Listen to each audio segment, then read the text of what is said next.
So hello guys and welcome back to Theorify Logic. और आज की इस वीडियो में we are going to discuss about that how to prepare for class 10। इस video में कुछ सिंपल पॉइंट्स हैं जो फॉलो करेंगे तो हमारी प्रिपरेशन जो है वो एनहांस हो जाएगी। सो लेट्स सी की पॉइंट्स क्या हैं। So number 1 is be systematic and planned. इसमें आपको एक प्रॉपर प्लान तरीके से चलना है।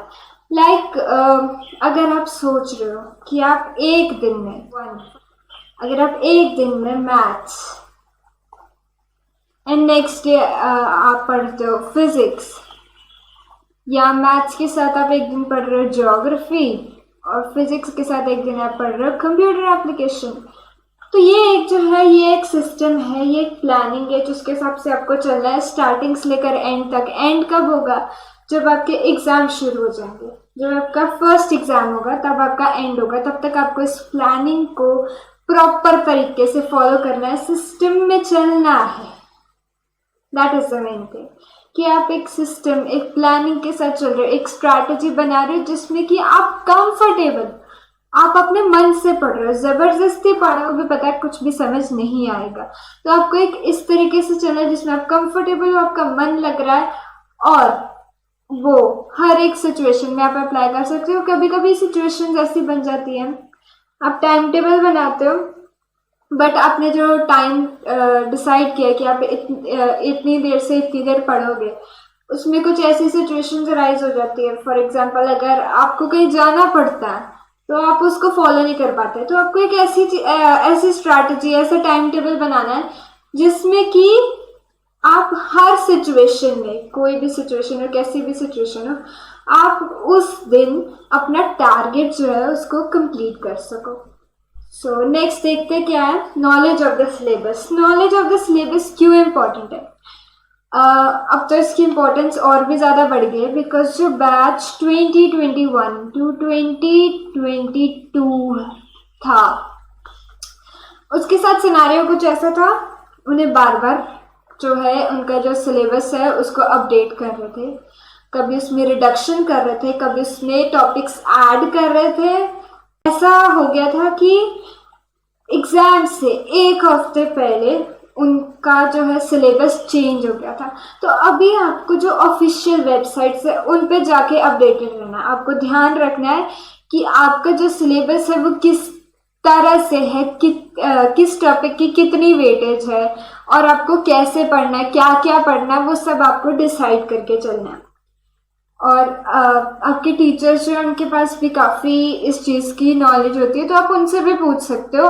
और मेन ये है कि आप ऑफिशियल वेबसाइट्स पे जो भी अपडेट आ रहा है, जैसा भी अपडेट आ रहा है आपके सिलेबस के रिगार्डिंग, आपके रिगार्डिंग, उसको आप फॉलो करो, उसको पढ़ो, उसको समझो और उसके हिसाब से चलो। Next is focus in all subjects. मैंने जो ज़्यादातर देखा है, हम लोग के क्लास 10 में कितने सब्जेक्ट्स होते हैं? एक मैथ्स हो गया, एक साइंस हो गया, एक एसएसटी हो गया या ईवीएस जिसको बोलते हैं, एक हो गया फिजिकल एजुकेशन, या इसके ऑप्शन में हम लेते कंप्यूटर एप्लीकेशंस हो गया, और एक होता है इंग्लिश 1, इंग्लिश 2 एंड हिंदी। सो ये सब्जेक्ट्स होते हैं क्लास 10 में। मैथ्स जो है उस पर हर कोई फोकस करता है, maths is the main subject, ये सब हम सोचते हैं। और मैथ्स पे हम फोकस करते हैं हर दिन नहीं तो 2 दिन में 1 दिन तो हम मैथ्स पढ़ते ही पढ़ते हैं। साइंस पे भी फोकस करते हैं, साइंस का भी बहुत वेटेज है। साइंस के 3 सब्जेक्ट्स होते हैं, फिजिक्स, केमिस्ट्री, बायो, वो भी मेन है, तो उस पर भी हम फोकस करते हैं। एसएसटी में भी 2 सब्जेक्ट्स होते हैं, हिस्ट्री, सिविक्स एंड जियोग्राफी, जिस पे हम फोकस करते हैं, जिस पे फोकस करना ज़रूरी भी है क्योंकि हिस्ट्री सिविक्स रट्टा है बट एक स्टोरी है। स्टोरी आप अगर उसको स्टोरी की तरह पढ़ोगे तो समझ भी आएगी, आप रट्टा भी मार सकते हो, लर्न भी कर सकते हो। ज्योग्राफी जो है वो एक साइंस है। ज्योग्राफी में आपको इन्वायरमेंट के बारे में, आपके इंडिया में क्या हो रहा है, वर्ल्ड में क्या हो रहा है, क्यों, किस वजह से हो रहा है, ये सब आपको ज्योग्राफी में समझना होता है। इसलिए ज्योग्राफी पे भी हम फोकस करते ही करते हैं. देन कम्स फिजिकल एजुकेशन और कंप्यूटर एप्लीकेशन. फिजिकल एजुकेशन बहुत इजी होता है, डेली लाइफ है, काफ़ी बच्चों को आता है. क्रिकेट गेम्स वगैरह के बारे में होता है, क्रिकेट, फुटबॉल, हॉकी, वॉलीबॉल, ये सब होता है फिजिकल एजुकेशन में, तो वो भी इजी होता है. कंप्यूटर एप्लीकेशन जो है वो आईसीएससी वाला जो कंप्यूटर एप्लीकेशन है वो काफ़ी टफ होता है, बट सीबीएसई वाला थोड़ा इजी होता है. तो सीबीएसई वाले को इतना उस पर फोकस नहीं करना होता, बट आईसीएससी वालों को जो है कंप्यूटर एप्लीकेशन पे ज़्यादा फोकस करना होता है. इनफैक्ट मैथ्स से भी ज़्यादा फोकस करना होता है, बिकॉज कंप्यूटर एप्लीकेशन एक तो तुम्हारा जो एग्ज़ाम होता है वो होता भी 100 मार्क्स का है, और उसमें जो प्रोग्रामिंग होती है, जो थ्योरी होती है, उसको ग्रास्प करना इज़ वेरी इंपॉर्टेंट और वेरी डिफिकल्ट. तो इसके लिए कई बच्चे जो है ट्यूशन्स भी लगाते हैं. देन कम्स ये 3 सब्जेक्ट्स, इंग्लिश 1, इंग्लिश 2 और हिंदी. इंग्लिश 1, इंग्लिश 2 जो है, इंग्लिश 1 में हमारा होता है ग्रामर या लैंग्वेज पार्ट, ठीक है, और इंग्लिश 2 में होता है हमारा लिटरेचर. हिंदी में हमारा दोनों ही आता है, लिटरेचर भी और लैंग्वेज भी. इसका एग्जाम इकट्ठा होता है. इंग्लिश 1 में हमें लगता है हम अभी तक यही तो करते आए, tenses, pronoun, adverb, adjective, conjunction, punctuation, यही सब हम करते आ रहे. तो अब इसके करने की क्या ज़रूरत है, हम कर लेंगे, एग्जाम से एक दिन पहले कर लेंगे. But English 1 is just like maths, grammar, language is just like maths. इसको रेगुलर प्रैक्टिस की ज़रूरत है. अगर आप 1 साल या 6 महीने भी इंग्लिश 1 थोड़ा सा भी नहीं पढ़ रहे हो, आप बिल्कुल भूल जाओगे.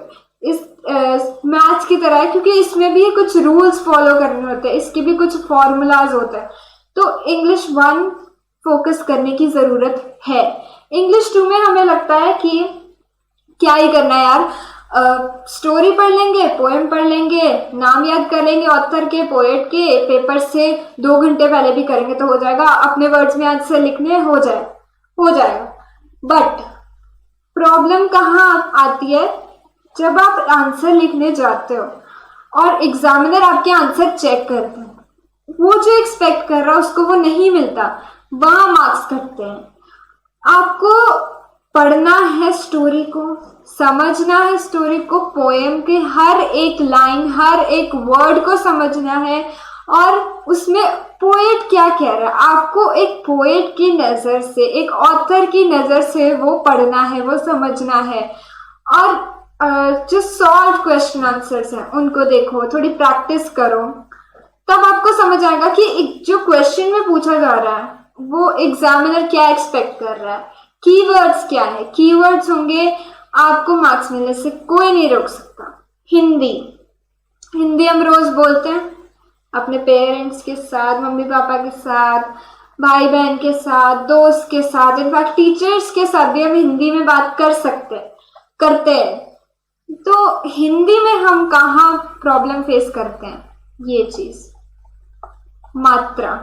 मात्रा एक ऐसी चीज है यार जिसमें हम सबके मार्क्स कटते हैं, सबके.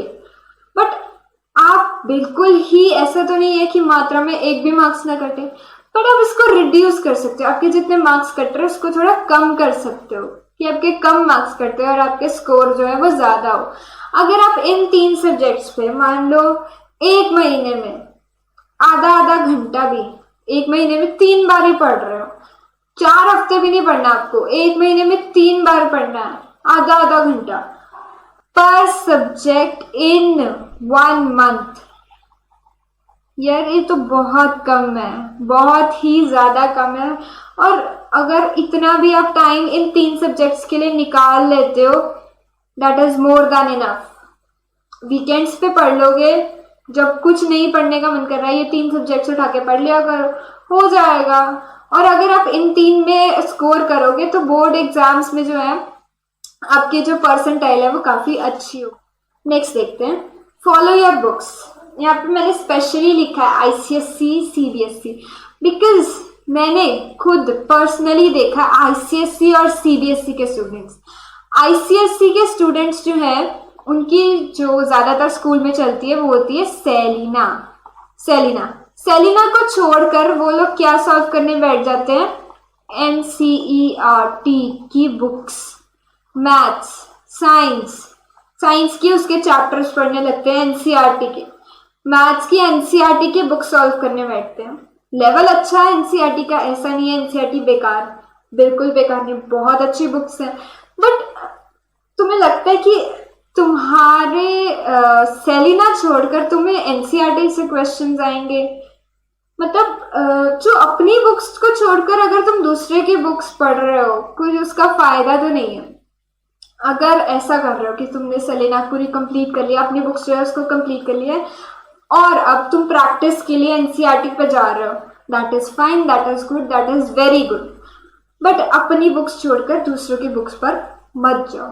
CBSE वाले भी ऐसे ही करते हैं, उनको लगता है ICSE की बुक्स जो है वो ज्यादा अच्छी है, ICSE सॉल्व करते हैं, उसका लेवल अच्छा है। बट CBSE में यार तुम्हें क्वेश्चंस तो at the end RD Sharma से ही पूछने हैं, उन्होंने लेवल तो वही होना है ना, तुम्हारा लेवल थोड़ी इंक्रीज हो जाना है, जो चैप्टर्स है वो थोड़ी ना चेंज हो जाने हैं।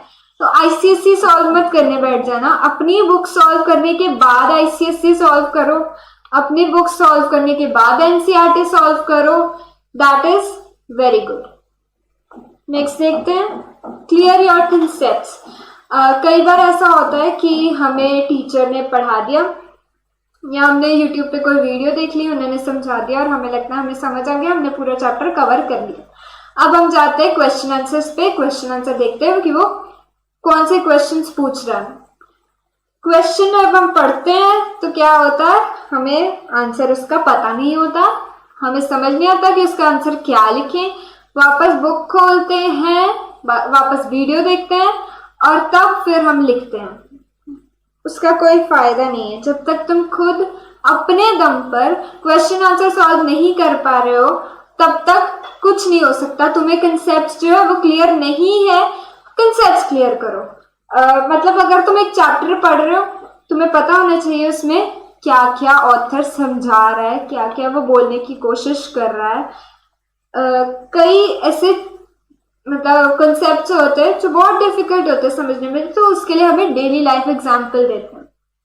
एग्जाम्पल को भी समझना बहुत जरूरी है। एग्जाम्पल यार कुछ नहीं है, 4-5 लाइन के एग्जाम्पल भी है अगर, तो वो तुम्हारा पूरा एक कंसेप्ट क्लियर कर सकते हैं। डेली लाइफ एग्जाम्पल है जो तुम डे टू डे लाइफ में करते हो, वैसे एग्जाम्पल ढूंढो। नहीं समझ आ रहा, गूगल है, गूगल पे जाके सर्च करो example for this thing, example for कुछ भी, तो उस पर तुम्हारा जो डेली लाइफ एग्जाम्पल है वो आ जाएंगे, उसको पढ़ो, उससे तुम्हें एक आइडिया मिल जाएगा कि कंसेप्ट क्या है। बट मेन है कि तुम अपना कंसेप्ट जो है उसको क्लियर कर रहे हो। नेक्स्ट है मेक नोट्स।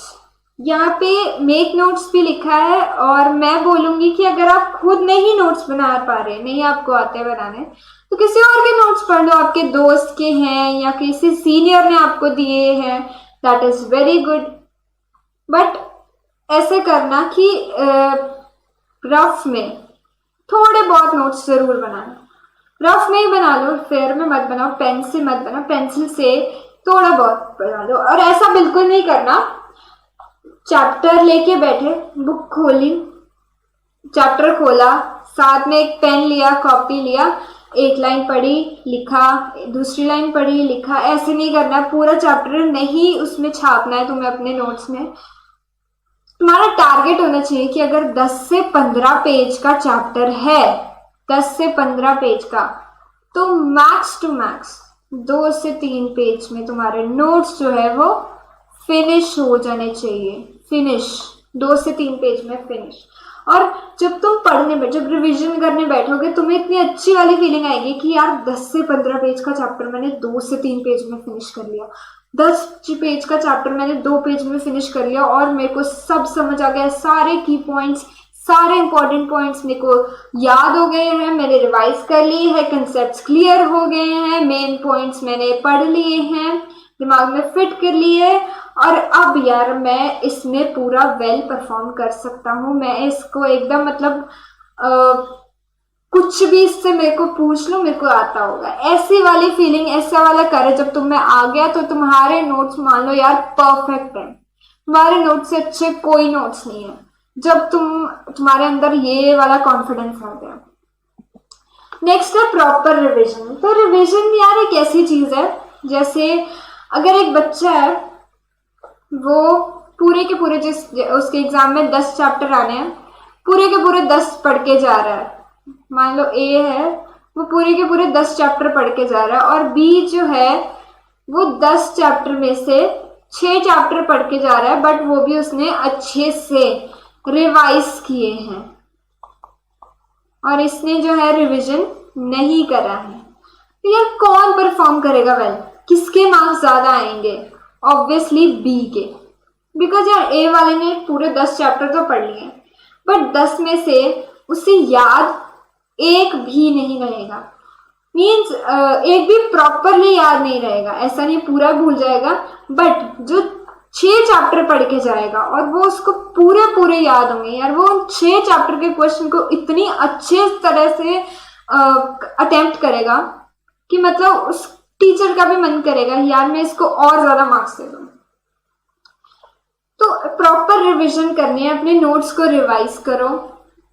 प्रॉपर रिवीजन के लिए आप एक मतलब बना सकते हो, जैसे अगर मैंने पढ़ा एक चैप्टर साइंस का, चैप्टर 1 पढ़ लिया मैंने, और अब मैं जो कल है वो मैं SST उठा रही हूँ, तो मैं उस चैप्टर को 2 से 3 दिन में रिवाइज करूँगी, और टाइम जो है, टाइम गैप जो है उसको इंक्रीज करते जाना है। लाइक एक चैप्टर को आप 2 दिन बाद रिवाइज करो, फिर उसका टाइम इंक्रीज करो, 6 दिन बाद करो, 7 दिन बाद करो, फिर 15 दिन बाद करो, महीने बाद करो, 2 महीने बाद करो। तो आप जो रिवाइज करोगे वो आपके दिमाग में जो है बैठता जाएगा।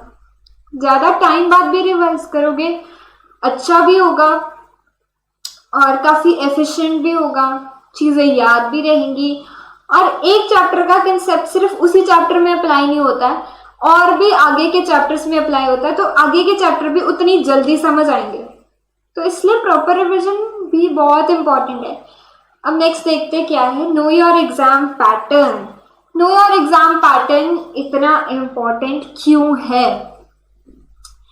जो एक था बैच 2021 टू 2022, इसको फिर से लेके आते हैं।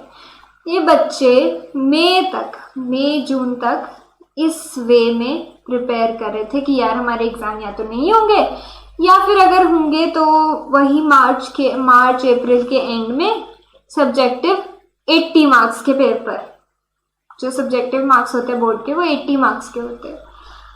अब थोड़े दिन बाद इनको काउंसिल से जो है नोटिस आता है, और काउंसिल वाले बोलते हैं हम आपके एग्जाम सब्जेक्टिव में नहीं लेंगे, हम आपके एग्जाम जो है 2 तरह से लेंगे। एक होगा आपका सेमेस्टर 1 और एक होगा आपका सेमेस्टर 2। सेमेस्टर 1 जो होगा वो होगा आपका MCQ वे में। MCQ में आपको एक क्वेश्चन दे देते हैं, उसके 4 ऑप्शन होते हैं, और 4 में से कोई एक ऑप्शन सही होता है। 40 मार्क्स का ये होगा, और जो आपके बाकी के 40 मार्क्स हैं उसका आपका सेमेस्टर 2 होगा, जो सब्जेक्टिव होगा। उन्होंने बताया था कि जो MCQ है वो आपका ऑफलाइन होगा, बट सब्जेक्टिव जो है वो हम उस टाइम की सिचुएशन के हिसाब से देखेंगे कि क्या होगा, ऑफलाइन होगा या ऑनलाइन होगा या होगा नहीं। तो MCQ जो था वो ऑफलाइन हो गया, 40 मार्क्स का हो गया, नवंबर दिसंबर में हुआ। सब्जेक्टिव जो उनका हुआ वो अभी थोड़े दिन पहले अप्रैल मई में हुआ, और वो भी 40 मार्क्स का हो गया। जो अब यहाँ पे प्रॉब्लम क्या आई? प्रॉब्लम आई बच्चे पढ़ तो रहे थे सब्जेक्टिव तरह से, क्वेश्चन उनको आ गए MCQ के फॉर्म में, पढ़ने का पैटर्न चेंज हो गया। प्रॉब्लम वही आई, अब उन्हें कंसेप्ट अप्लाई नहीं करने आते थे। कैसे, किस क्वेश्चन को करना है, 4 मार्क्स के क्वेश्चन को कैसे करना है, 2 मार्क्स के क्वेश्चन को कैसे करना है, सब में टिक करना है। अब आप अपने वर्ड्स में एक्सप्लेन भी नहीं कर सकते।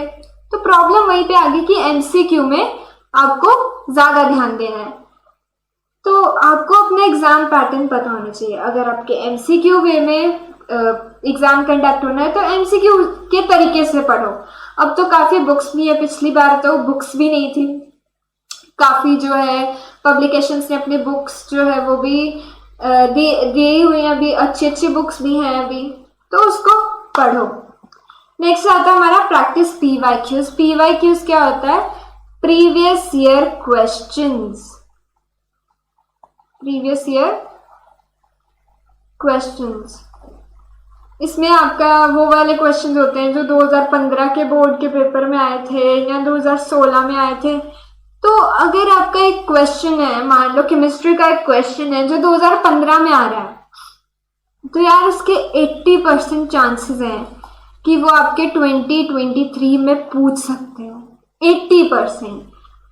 और एक और चीज़ है कि अगर आप ये, जब मैं अपने टाइम पे बोर्ड एग्जाम्स दे रही थी, जब मैं 10th क्लास में थी, तो मेरी टीचर ने कहा था कि यार अगर तुम लास्ट 25 ईयर्स के पीवाईक्यूज जो है उसको सॉल्व कर लेते हो बहुत ही अच्छी तरह से, लास्ट 25 ईयर्स के क्वेश्चन, तो तुम्हारी 75% तैयारी हो जाती है फुल तुम्हारे बोर्ड एग्जाम्स के लिए। तो ये मेरी टीचर ने मुझे सजेस्ट किया था, जो अब मैं तुम्हें सजेस्ट कर रही हूँ। तो 25 ईयर्स के पीवाईक्यूज यार सॉल्व कर लो, 25 नहीं तो लास्ट 10 ईयर्स के तो सॉल्व कर ही लो। 25 नहीं कर सकते, लास्ट 10 ईयर्स के तो कर सकते हो। अब तो सोर्सेज भी है, इंटरनेट है, तो सॉल्व करो। पीवाईक्यूज बहुत इंपॉर्टेंट है। कुछ कुछ क्वेश्चंस तो ऐसे होते हैं जो हर साल रिपीट होते हैं और तुम्हें पता लग जाता है कि क्वेश्चन कैसे आंसर करना है। इसमें तुम्हें ये भी पता लग जाता है क्वेश्चन कैसे आंसर करना है, बिकॉज सोल्यूशन भी गिवन होता है। यहाँ पे हमारी स्ट्रैटेजी फिनिश होती है, बट कुछ इंपॉर्टेंट चीज़ें हैं जो मैं अपनी तरफ से तुम्हें सजेस्ट करना चाहूँगी। तो फर्स्ट इज जो है वो minimise your social media time. हम 5-5, 6-6, 7-7 घंटे इंस्टाग्राम, व्हाट्सएप पे चैटिंग करते हैं, यूट्यूब शॉर्ट्स देखते हैं, पबजी खेलते हैं और फ्री फायर खेलते हैं, मतलब बहुत कुछ टाइम वेस्ट करते हैं। मैं बोलूँगी यार अपने टाइम को जो है कम करो। 6 घंटे अगर तुम सोशल मीडिया पे स्पेंड कर रहे हो, काफ़ी इरिटेटिंग होगा, काफ़ी टॉक्सिक हो जाएगा। इतना मत स्पेंड करो सोशल मीडिया पे, कम कर दो उसको। लाइक एक टारगेट बनाओ कि यार मुझे 2 घंटे से ज़्यादा स्पेंड नहीं करना है, 2 घंटे से ज़्यादा टाइम उसमें नहीं देना है उसको, तब तुम मिनिमाइज कर पाओ। अगर तुम सोचोगे मुझे 2 घंटे देना है, तब तुम 4 घंटे दोगे। अगर तुम सोचोगे मुझे 2 घंटे टाइम देना है, तब तुम 4 घंटे दोगे। तो जस्ट कम करते जाओ उसको। Then is whenever you revise update your notes. मैंने बताया था कि जब भी रिवीजन कर रहे हो अपने नोट्स से, तो उसको अपडेट करो। जब भी रिवीजन कर रहे हो अपने नोट्स से करो, बट जब आप नोट्स उठाओगे ना, तब आपको पता चलेगा कि यार मैंने जो लिखा है उसमें ये मैंने फालतू में लिख दिया, इसकी ज़रूरत नहीं है यहाँ पे, और ये जो चीज़ है ये मैंने छोड़ दी है गलती से। जो चीज़ तुमने छोड़ दी और तुम्हें लग रहा है कि यार ऐड ऑन करने की ज़रूरत है, उसको ऐड करो। जो चीज़ तुम्हें लग रही है बेकार है, फालतू है, उसको हटा दो। और इस अपने नोट्स को है जो डेकोरेट करो जिससे तुम्हारा मन करे कि तुम पढ़ो। नेक्स्ट जो है study hours does not matter, but तुम कितना पढ़ते हो इट मैटर्स। एंड मैंने कई बार देखा है कि बच्चे अपना बुक लेके बैठ जाते हैं 6, 7, 8 घंटे और बोलते हैं हमने 5 सवाल लगाए, 10 सवाल लगाए। तो इसको पढ़ना नहीं बोलते हैं। आउटपुट निकल के आना चाहिए, कुछ प्रोडक्शन होनी चाहिए, कुछ तुम्हारे दिमाग में एब्जॉर्ब होना चाहिए, कुछ तुम्हें समझ आना चाहिए। दैट इज कि तुम पढ़ रहे हो, नहीं तो किताब खोल कर बैठे रहना। पढ़ना नहीं है, टाइम वेस्ट है। Next is do take good care of yourself. ये कई बार जब बच्चे कुछ ज़्यादा ही सीरियस हो जाते हैं, तो अभी इतना सीरियस नहीं होना है, थोड़ा अपनी लाइफ को एंजॉय करो। अभी उतना क्रूशियल टाइम नहीं आया, तो सो अच्छे से खाओ पियो, मतलब मज़े करो। अभी तो इतना टेंशन वगैरह लेने की अभी ज़रूरत नहीं है। Proper sleep low, 6 hours of proper deep sleep is important. अभी तुम एक स्टूडेंट हो, स्टूडेंट लाइफ में तुम्हें 6 hours of deep sleep is very important. तो 6 से 7 हो सकता है, 8 हो सकता है, इससे ज़्यादा नहीं, और 6 से कम तो बिल्कुल भी नहीं। Then is avoid procrastinating. Procrastinating is, अगर मैं शुद्ध हिंदी में बोलूँ तो प्रोकास्टिनेटिंग होता है टालना। तुम्हें बेसिकली टालना नहीं है। टालना कभी कभी होता है कि हम किताब खोल कर तो बैठे हैं, बट दिमाग हमारा वही फ़ोन में, इंटरनेट में, उसने क्या रिप्लाई किया होगा, उसने क्या नई रील अपलोड की होगी, अब देखते हैं यार थोड़ी देर, आधे घंटे तो हम कर ही लेते हैं, इसमें कौन सा बहुत ही ज़्यादा टाइम वेस्ट हो जाएगा। तुम आधा घंटा लेके बैठ सोचोगे 1 घंटा लग जाएगा, 1 घंटा सोचोगे 2 घंटे लग जाएंगे, मतलब डबल टाइम लग जाता है। प्रोकास्टिनेटिंग नहीं करनी है, और तुम उस टाइम में जब पढ़ने बैठोगे तब भी पढ़ नहीं पाओगे। तो मेरा जो एक मैसेज है वो यही है यार, जब पढ़ रहे हो तो प्रॉपरली पूरा ध्यान लगा कि सिर्फ पढ़ो। और जब भी आप मस्ती कर रहे हो, फ़ोन चला रहे हो, इंटरनेट पे जो मर्जी कर रहे हो, उस टाइम वो करो, उस टाइम पढ़ने के बारे में मत सोचो। क्योंकि अगर तुम पढ़ोगे नहीं तो ये सब करते टाइम तुम्हारे दिमाग में ये रहेगा यार मैंने पढ़ा नहीं, यार मैंने पढ़ा नहीं, अब क्या होगा, अब क्या होगा। तो उस टाइम टेंशन फ्री होके तुम अपना काम करो, इसलिए पढ़ने वाले टाइम पढ़ लिया करो। एक और सजेशन है जो इस मतलब स्लाइड में तो नहीं गिवन है, मैंने स्क्रीन पे नहीं आ रहा होगा, बट मेरे पर्सनली है कि यार जब तुम पढ़ने बैठते हो या तुम एक टाइम टेबल बना रहे हो तो उसमें एक टारगेट सेट करो। उस टारगेट के लिए एक प्राइस रखो, एक पनिशमेंट रखो। लाइक फॉर एग्जाम्पल, अगर तुमने सोचा है कि यार मैं आज 4 पेज रीडिंग कर लूँगा, और इसके लिए तुम एक प्राइस रखते हो। फॉर एग्जाम्पल अगर चॉकलेट रखते हो, या फिर सोचते हो कि यार अगर मैंने ये 4 पेज कंप्लीट कर लिए तो फिर 2 घंटे मैं फ़ोन चलाऊँगा, बस उससे ज़्यादा नहीं और उससे कम नहीं, 2 घंटे फ़ोन चलाऊँगा अगर मैंने 4 पेज कर लिए। मान लो अगर तुमने टारगेट कंप्लीट नहीं किया, वो चॉकलेट मत खाओ या किसी और को दे दो, और 2 घंटे जो तुमने फ़ोन चलाने के लिए रखे हैं वो 2 घंटे माइनस कर दो। इससे क्या होगा, जब तो तुम उस टारगेट को कंप्लीट कर लोगे तो एक खुशी मिलेगी, एक अच्छी वाली फीलिंग आएगी कि यार मैंने कंप्लीट कर लिया और मेरे को गिफ्ट मिला है, और तब तुम्हारा पढ़ने का ज़्यादा मन करेगा। और जब तुम्हें पनिशमेंट मिलेगी तो तुम्हें लगेगा यार मैं नेक्स्ट टाइम ये रिपीट नहीं करूँगा। तो आज की इस वीडियो में रखते हैं इतना ही, और मुझे लगता है कि जो मेरा मैसेज है वो तुम लोग को समझ आया होगा और उसको तुम अप्लाई करोगे, उसके हिसाब से चलोगे। तो with this we come towards the end of this video, और मिलते हैं हमारी नेक्स्ट वीडियोस में। तब तक के लिए thanks for watching, keep learning, happy learning.